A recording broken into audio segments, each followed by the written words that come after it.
నమస్తే అండి. కేఎస్బిఎస్ క్రియేషన్స్కి స్వాగతం. ఈరోజు నేను చూపించబోయే రెసిపీ వచ్చేసి పెసరట్టు ఉప్మా అండి. దీన్ని నేను పప్పు నానబెట్టకుండానే అప్పటికప్పుడు 10 నిమిషాల్లో అయిపోయేలాగా చేస్తున్నానండి. అంతే కదండి, ఇప్పుడు నేను చూపించే విధంగా చేసుకుంటే టేస్ట్ కూడా ఎక్స్ట్రాగా ఉంటుందండి. చాలా బాగుంటుంది. ఒకసారి ఈ విధంగా కూడా ట్రై చేయండి. ఇంట్లో మనకి ఇడ్లీ పిండి, దోసల పిండి ఏమీ లేనప్పుడు అప్పటికప్పుడు చేసుకొని తినాలి అంటే మాత్రం తప్పకుండా ఈ పెసరట్టుని ట్రై చేయండి. 10 నిమిషాల్లో అయిపోతుందండి.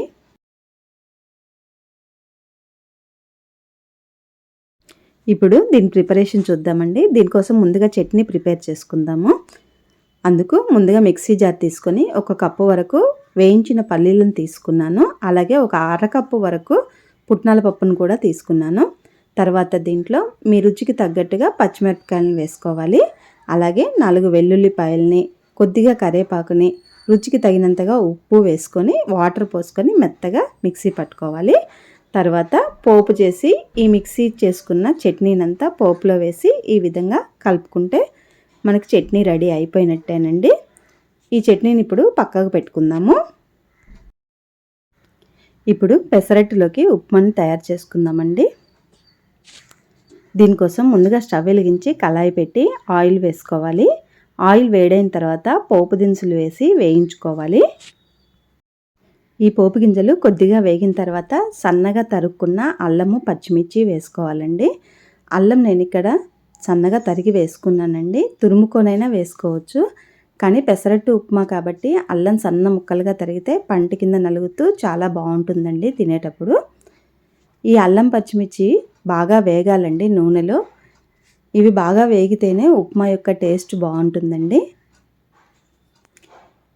ఈ అల్లం, పచ్చిమిర్చి బాగా వేగిన తర్వాత ఇప్పుడు దీంట్లోకి సన్నగా తరిగి పెట్టుకున్న ఉల్లిపాయను వేసుకోవాలి. అలాగే ఒక 2 ఎండుమిరపకాయలను కూడా తీసుకొని ముక్కలుగా తుంచి వేసుకోవాలి. ఎండుమిరపకాయలు ముందే వేసుకోవచ్చండి, కానీ అవి నల్లగా అవుతాయి మాడిపోయి, అందుకే ఇప్పుడు వేసుకుంటున్నాను. అలాగే కొద్దిగా కరివేపాకును కూడా వేసుకొని పోపంతా ఒకసారి కలుపుతూ వేయించుకోవాలి. ఉల్లిపాయలు ఎక్కువగా వేగనవసరం లేదండి. మరీ ఎక్కువసేపు వేగితే మెత్తపడిపోయి ఉప్మా టేస్ట్ బాగుండదు. అందుకని 1 నిమిషం పాటు వేగితే సరిపోతుందండి. అలాగే ఇక్కడ కొన్ని వేయించిన పల్లీలను కూడా తీసుకున్నాను. పచ్చివైనా తీసుకోవచ్చండి. ఇలా పోపంతా వేగిన తర్వాత ఇప్పుడు దీంట్లోకి 2 గ్లాసుల వరకు నీళ్లు తీసుకుంటున్నాను. 1 గ్లాసు రవ్వకు గాను 2 గ్లాసుల నీళ్ళు తీసుకుంటే కరెక్ట్గా సరిపోతుంది. పొడి పొడిగా వస్తుందండి ఉప్మా. లేదు కొంచెం ముద్దగా కావాలంటే 2.5 గ్లాసులు తీసుకోవచ్చు. అలాగే ఇప్పుడు రుచికి తగినంతగా ఉప్పు వేసుకోవాలి. ఇప్పుడు మూత పెట్టి నీళ్ళని మరిగించుకుందాము. ఈ నీళ్లు మరిగేసరికి మనం ఇక్కడ పెసలను తీసుకుందాము. నేను 1/2 కేజీ వరకు పెసలను తీసుకున్నానండి.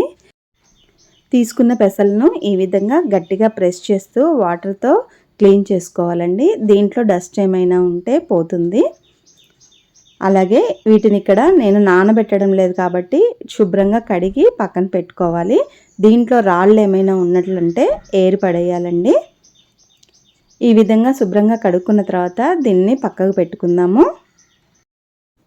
ఇప్పుడు మనం ఉప్మా కోసం ప్రిపేర్ చేసుకున్న ఎసరు కాగిందండి. ఇది ఒకసారి గంటతో కలుపుకొని ఉప్పు సరిపోయిందో లేదో చూసుకోవాలి. ఒకవేళ తక్కువగా ఉంటే ఇక్కడే వేసుకోవాలి. ఉప్పు సరిపోయిందో లేదో చూసుకున్న తర్వాత మనం కొలిచి పెట్టుకున్న రవ్వను ఇందులో వేసుకోవాలి. 2 గ్లాసుల వాటర్ పోసుకున్నాం కదా, 1 గ్లాస్ వరకు రవ్వను వేసుకోవాలి. వేసుకొని ఈ విధంగా బాగా ఉండలు లేకుండా కలుపుకోవాలండి. రవ్వ వేసుకుంటూ చకచక్క కలుపుకోవాలి, లేదంటే బొంబాయి రవ్వ తొందరగా ఉండలు కడుతుంది. ఈ విధంగా ఒకసారి మొత్తం కలిపిన తర్వాత మూత పెట్టేసి ఒక 2 నిమిషాలు మీడియం ఫ్లేమ్లోనే ఉడికించుకోవాలి. 2 నిమిషాల తర్వాత మూత తీసి మళ్ళీ ఒకసారి కలిపితే కరెక్ట్గా కుక్ అయి ఉంటుంది.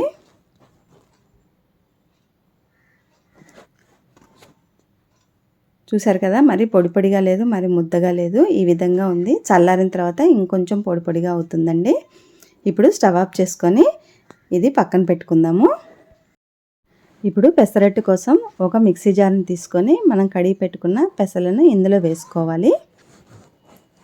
తర్వాత దీంట్లోనే కొద్దిగా అల్లం పచ్చిమిర్చి కూడా వేసుకోవాలి.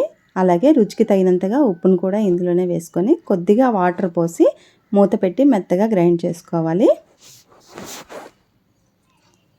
ఈ విధంగా ఉంటే సరిపోతుందండి. కొద్దిగా లైట్గా పలుకుంటే బాగుంటుందండి. ఇలా గ్రైండ్ చేసుకున్నాక దీన్ని మొత్తాన్ని ఇప్పుడు ఒక బౌల్లోకి తీసుకుందాము.